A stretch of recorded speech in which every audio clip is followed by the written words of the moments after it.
பிரிக்க பார்க்கிறார்கள். உண்மைதான், நாங்கள் உங்களை விட்டு பிரிந்துதான் ஒவ்வொன்றாக உரிமையை பெற்றிருக்கிறோமே தவிர இந்திய பொறுமைப்பாட்டுக்கு நாங்கள் ஊறு விளைவிக்கவில்லை. வடநாடு நீட்டில் நடந்த மோசடியை பற்றி வாதி கொண்டிருக்கிறது. நீட்டுக்குள்ள நடந்த மோசடி, நம்மளுடைய ஸ்டாண்டு நீட்டே மோசடி. இனிமேல் திராவிடர் கழகம், திராவிடர் பெரியாரை கொண்டாடுகிற அனைத்து இயக்கங்களும், அம்பேத்கரை கொண்டாடுகிற அனைத்து இயக்கங்களும், அரசியல் சட்டத்தை காப்பாற்றுகின்ற அனைத்து இயக்கங்களும் ஜூன் 25 அவர்கள் கருப்பு நாள் என்று சொன்னால் மே 27 பிரதமராக பொறுப்பேற்றுக் கொண்டாரே மோடி, அந்த நாளை துக்க நாளாக இனிமேல் அனுசரிக்க வேண்டும். சென்ற நாடாளுமன்றத்தில் கேட்டேன், நீட் தேர்வினால் உயிரிழந்தவர்கள் எண்ணிக்கை எத்தனை அப்படின்னு கேட்டா அரசாங்கம் அதை பற்றி கணக்கெடுக்கவில்லைங்கிறார். இந்த ஐஐடியிலே நடைபெற எல்லா தற்கொலைகளும் தாழ்த்தப்பட்டவர்களாக இருக்கிறார்கள் அல்லது பிற்படுத்தப்பட்டவர்களாக இருக்கிறார்கள்.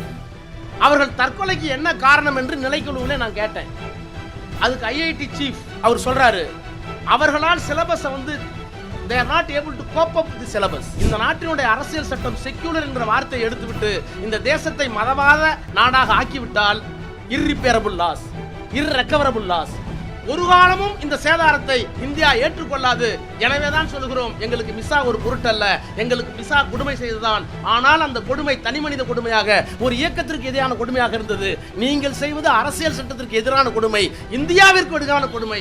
அதனால் தான் சொல்லுகிறேன், பிரதமர் அவர்களே, நாங்கள் வைக்கிற குற்றச்சாட்டுக்கு பதில் சொல்லுங்கள். இதுவரை குற்றச்சாட்டுக்கு பதில் சொன்னதே இல்லை. முதுகெலும்பில்லாத பிரதமர் நீங்கள் என்று சொன்னேன். திராவிட முன்னேற்ற கழகத்தை தோற்றுவித்த போது அண்ணா பேசிய வரிகள் எனக்கு ஞாபகத்துக்கு வருகிறது. கொட்டுகின்ற மலையில், வீசுகின்ற புயலில், சரளை கற்கள் நிரப்பிய மலை உச்சியை நோக்கி நாம் நடக்கிறோம். கையிலே ஒரு அகல் விளக்கு, அந்த அகல் விளக்கு அணையாமல் இருப்பதற்கு தமிழர்களே என் அருகே வாருங்கள் என்று அழைத்தார். அப்படிப்பட்ட ஒரு சூழ்நிலையில், கொட்டுகின்ற மலையில் இந்த மேடையில் இருந்து உங்களை எல்லாம் நாங்கள் பார்க்கிறோம் என்பதை விட உங்களை எல்லாம் வணங்குகிறோம். ஒரே ஒரு செய்தி தான் இந்த மேடைக்கு நான் வந்தபோது, ஆசிரியர் வந்தபோது ஞாபகத்திற்கு வந்தது. 92 அல்லது 93வது பிறந்த நாளில் தந்தை பெரியாருக்கு நடந்த பாராட்டு விழாவில், ஐயா இனிமேல் நீங்கள் ஓய்வெடுத்துக் கொள்ளலாம், நீங்கள் கண்ட கனவெல்லாம் நிறைவே வருகிறது, மீதியை நாங்கள் பார்த்து கொள்கிறோம் என்று பேசிய நேரத்தில் ஐயா பேசிய பேச்சு எனக்கு ஞாபகத்துக்கு வருகிறது.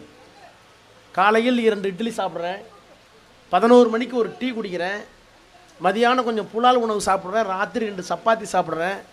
இதையெல்லாம் எனக்கு கொடுப்பதற்காக எங்கோ ஒரு தாழ்த்தப்பட்டவன், பிற்படுத்தப்பட்டவன் உழைத்து கொண்டிருக்கிறான் இன இழிவோடு. அந்த இன ஒழியாமல் நான் ஒரு நாளும் ஓயமாட்டேன் என்று சொன்ன தந்தை பெரியார், நம்முடைய ஆசிரியர் படியேறி 90 வயதில் வருகிற போது பெரியாருடைய சொற்கள் என் காதுகளிலே ரிங்கிக ஆரம்பித்தது. இந்த சமுதாயம் இன ஒழிந்து எழுச்சி பெற வேண்டும் என்பதற்காக இந்த வயதிலேயும் பாடுபட்டு கொண்டிருக்கிற அவருக்கு என்னுடைய வணக்கத்தை, வாழ்த்துக்களை நான் முதலில் இங்கே தெரிவித்துக் கொள்கின்றேன். நீட்டை பற்றி எல்லோரும் பேசிவிட்டோம். அருமை தங்கை மதிவதனை பேசுகிற போது ஒன்றொன்றாக சொன்னார். நாங்கள் தமிழகத்தில் இந்தியாவிற்கே முன்னோடியாக போய் கொண்டிருக்கோம் என்று சொன்னார். நான் முன்னோடி என்கின்ற வார்த்தையை அவர்கள் எப்படி சொல்லுகிறார் என்றால், தமிழ்நாடு தனியாக பிரிந்து கிடக்கிறது, பிரிக்க பார்க்கிறார்கள். உண்மைதான், நாங்கள் உங்களை விட்டு பிரிந்துதான் ஒவ்வொன்றாக உரிமையை பெற்றிருக்கிறோமே தவிர இந்திய பொறுமைப்பாட்டுக்கு நாங்கள் ஊறு விளைவிக்கவில்லை என்பதை இன்றைக்கு மீண்டும் நிலைநிறுத்துகிற விதமாக இங்கே சொன்னார்கள். நீட் ஒரு மோசடி, வடநாடு நீட்டில் நடந்த மோசடியை பற்றி வாதி கொண்டிருக்கிறது. நீட்டுக்குள்ள நடந்த மோசடி, நம்மளுடைய ஸ்டாண்டு நீட்டே மோசடி. அந்த மோசடியை பற்றி தான் இப்போது பேசிக் கொண்டிருக்கிறோம். இந்த நீட்டை பற்றி பேசினால், சாதிவாரி கணக்கெடுப்பை பேசினால், சமூக நீதியை பேசினால், விஸ்வகர்மாவை பேசினால், அல்லது பொருளாதார ரீதியில் இடஒதுக்கீடு தவறு என்று பேசினால், மதவாதத்தை பற்றி பேசினால், அவர்களுக்கு இப்போது கிடைத்திருக்கிற ஒரே ஆயுதம் அவசர நிலை பிரகடனம், கருப்பு தினம். நேற்றைக்கு அரசியலை வெளியிட்டிருக்கிறார்கள். ஜூன் 25 மிசா கொண்டு வந்த நாள் இந்தியாவுக்கு கருப்பு நாள். நான் இந்த மேடையில் ஆசீர்வதித்து சொல்லுகிறேன், கருப்பு சட்டை படை வைத்து விட்டு சொல்லுகிறேன், இனிமேல் திராவிடர் கழகம், திராவிடர் பெரியாரை கொண்டாடுகிற அனைத்து இயக்கங்களும், அம்பேத்கரை கொண்டாடுகிற அனைத்து இயக்கங்களும், அரசியல் சட்டத்தை காப்பாற்றுகின்ற அனைத்து இயக்கங்களும் ஜூன் 25 அவர்கள் கருப்பு நாள் என்று சொன்னால் மே 27 பிரதமராக பொறுப்பேற்றுக் கொண்டாரே மோடி, அந்த நாளை துக்க நாளாக இனிமேல் அனுசரிக்க வேண்டும். அதைத்தான் இன்றைக்கு மத்திய அரசாங்கம் செய்து கொண்டிருக்கிறது. நாடாளுமன்றத்தில் நாங்கள் கேட்டால் பதில் இல்லை. சென்ற நாடாளுமன்றத்தில் கேட்டேன், நீட் தேர்வினால் உயிரிழந்தவர்கள் எண்ணிக்கை எத்தனை அப்படின்னு கேட்டால் அரசாங்கம் அதை பற்றி கணக்கெடுக்கவில்லைங்கிறார்கள். நாடாளுமன்றத்தில் நிலைக்குழுவிலே கேட்டேன், பொருளாதார அடிப்படையில் இடஒதுக்கீடை கொண்டு வருகிறீர்களே. ஐஐடியினுடைய எல்லா தலைவர்களும் அமர்ந்திருந்தார்கள்.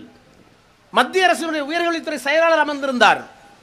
நான் அவரிடத்தில் ஒரு கேள்வி கேட்டேன். 200 என்று வைத்துக் கொள்ளுங்கள், 198 மதிப்பெண் பெற்றிருந்தால் ஒரு முற்படுத்தப்பட்டோருக்கு ஐஐடியில் இடம் எவ்வளவு? Open competition 198.5. 197 பிற்படுத்தப்பட்டோருக்கு கிடைத்திருந்தால் அவருக்கு இடம். 196.5 ஒரு தாழ்த்தப்பட்டவன் எடுத்திருக்கிறான். இந்த ஐஐடியில் நடைபெற எல்லா தற்கொலைகளும் தாழ்த்தப்பட்டவர்களாக இருக்கிறார்கள் அல்லது பிற்படுத்தப்பட்டவர்களாக இருக்கிறார்கள். அவர்கள் தற்கொலைக்கு என்ன காரணம் என்று நிலைக்குழுவில் நான் கேட்டேன்.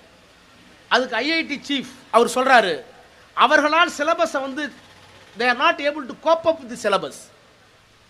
அப்ப நான் கேட்டேன், சரி 2 மார்க் தான் வித்தியாசம், பொது பட்டியலுக்கும் தாழ்த்தப்பட்டவருக்கும் பிற்படுத்தப்பட்டவருக்கும் 1.5 மார்க் அல்லது 2 மார்க் வித்தியாசம். அவனால பாடத்தை படிக்க முடியல, தற்கொலை பண்ணிக்கிட்டான்.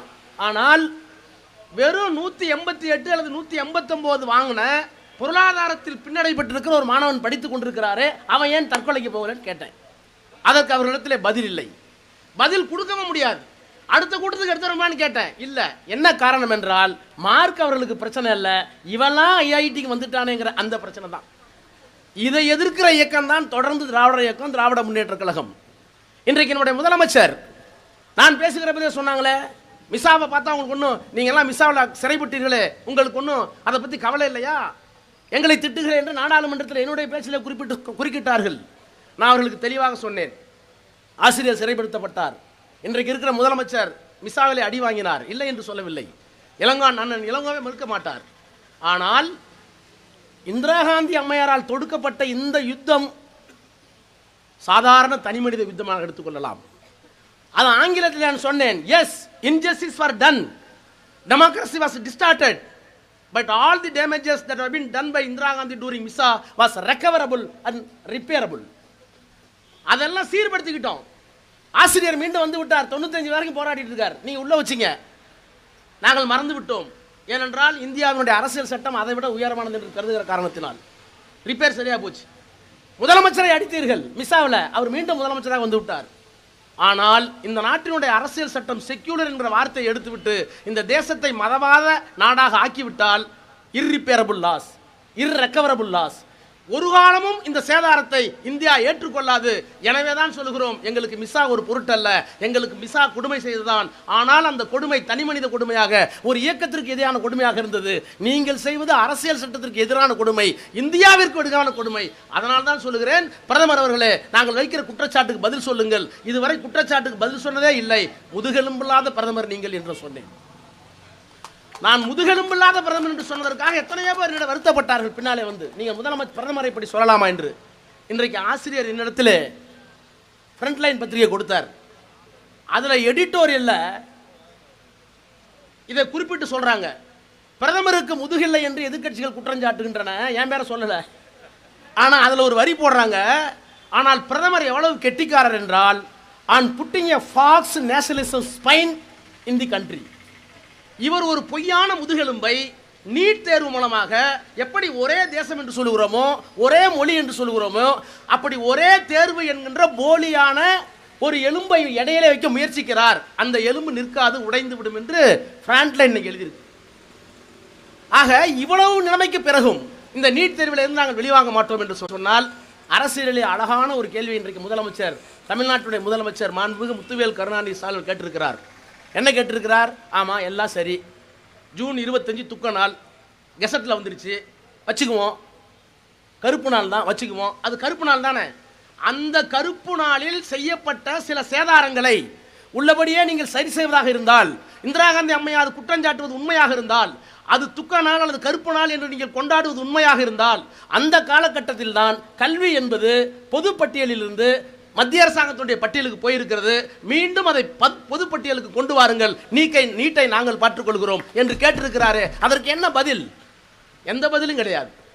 எனவே தான் சொல்கிறேன், இந்த இயக்கம் தொடங்கி வைத்த எந்த போராட்டமும், பெரியார் காலத்திலே இருந்து பெரியார் தொடங்கிய எந்த போராட்டமும் இதுவரை வீழ்ந்ததே இல்லை, வெற்றி பெறாமல் போனதே இல்லை.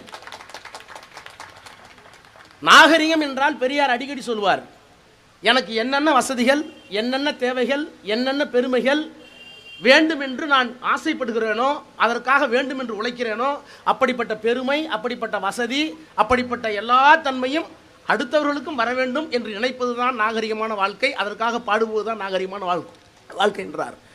திராவிடர் கழகமும் திராவிட முன்னேற்ற கழகமும் தமிழ்நாடும் நாகரிகமான வாழ்க்கையை நோக்கி முன்னேறி கொண்டிருக்கிறது. அவர்கள் அங்கிருந்து அநாகரிகமான வாழ்க்கைக்கு நம்மை தள்ள பார்க்கிறார்கள். ஒருபோதும் நடக்காது. நாங்கள் தான் ஜெயிப்போம். அயோத்தியிலே ராமர் தோத்துட்டாரு, அயோத்தியிலே தோத்துட்டாரு. நாங்கள் தானே சொன்னோம். மதம் தேசியமாகாது. ஆமா ஆமா, மதம் தேசியமாகாது. மதம் வச்சுட்டு போங்க, வேணான்னு சொல்லல.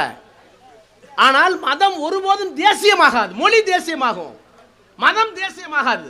ஆனா நீங்க சொல்றது எல்லாமே ஹிந்து நேஷனலிசம். மதம் தேசியமாகும் என்றால் போப்பாண்டவர் தான் உலகத்துக்கே ஜனாதிபதி. ஒரே மதம் தானே, அந்த மதத்துக்கு ஒரே தலைவர் அவர் தானே. அப்ப ஈரான் ஈராக்கு ஒரே தலைவர் தானே இருக்கணும், ஒரு முல்லா தானே இருக்கணும். ஈரான் ஈராக் ஏன் சண்டை போடுது? ஸ்வீடன் நார்வே ஏன் சண்டை போடுது? மதம் எப்போதும் தேசியம் அல்ல. அந்த கட்டமைக்கப்பட்ட தேசியத்தை ஒப்புக்கொள்ளாத ஒரு தலைவர் இந்தியாவில் முதல் தலைவர் யார் என்றால் பெரியாரும் அம்பேத்கரும் தான். அவர்கள் வழியிலே தான் இன்றைக்கு தமிழ்நாடு நடைபெற்றுக் கொண்டிருக்கிறது. இந்த மாமனிதர் முத்துவேல் கருணாநிதி ஸ்டாலின் என்கின்ற அந்த மனிதர் முதலமைச்சர் நாற்காலியில் இருக்கிற வரை, திராவிட முன்னேற்ற கழகம் இருக்கிற வரை, திராவிடர் கழகம் இருக்கிற வரை, ஆசிரியர் பெரியார் இவர்கள் எல்லாம் எங்களுக்கு வழங்கியிருக்கிற கொள்கை அடிப்படையில் ஒரு நாளும் தமிழ்நாடு உங்கள் பக்கம் மதவாதத்திற்கு அடிபணியாது என்பதை இந்த நேரத்தில் தெரிவிப்பதற்காக இந்த நீட்டை நாம் பயன்படுத்திக் கொள்கிறோம். நீட் நிச்சயமாக ஒரு இடத்துல கீழே விழும். நாம் எடுத்திருக்கிற அந்த ஆயுதம் வெற்றி பெறுவதற்கு இறுதி வரை போராடுவோம். அதற்கு ஆசிரியர் துணை நிற்பார் என்று கூறி அவரை வாழ்த்தி வணங்கி விடைபெறுகிறேன். நன்றி, வணக்கம்.